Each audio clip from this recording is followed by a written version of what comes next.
በምርጫ 2013 ወይም ደግሞ በስድስተኛው ዙር ምርጫ የገባነውን ቃል ያለምንም መታከት ያለምንም መድከም በብዙ ፈተናዎች ውስጥ ሆነን ስንፈጽም ቆይተናል። ይህንንም በማድረጋችን እጅግ በጣም ደስ ይለናል። ምክንያቱም ስራን ሰርተን ውጤት ማግኘት ብቻ ሳይሆን ይሄ ማለት የህዝብ ሉዓላዊነትን ማክበር እንደሆነ በሚገባ ተረድተን ነው።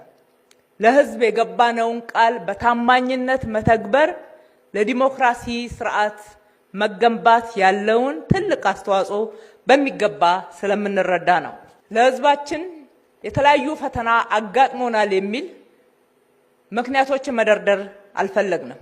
ፈተናዎችን እያለፍን ለህዝባችን የገባነውን ቃል አልቀን መፈጸም ችለናል።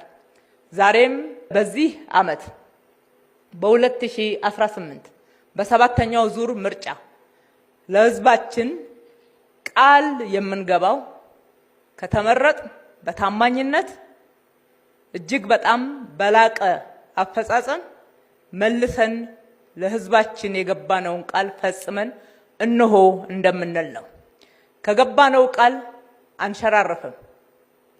ለህዝባችን ለሀገራችን ያለምነው ብልጽግና ነውና ለመበልጸግ ትላንትና ወደ ኋላ የቀረንበትን ታሪክ እያስታወስን በቁጭት በእልህ ታላቅ ሀገር ለመሆን ታላቅ ህዝብ ለመሆን ሰንቀን ታጥቀን እልህ ገብተን ነው የምንሰራው።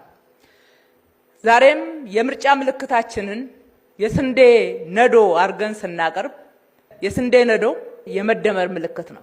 የስንዴ ነዶ የአንድነት ምልክት ነው።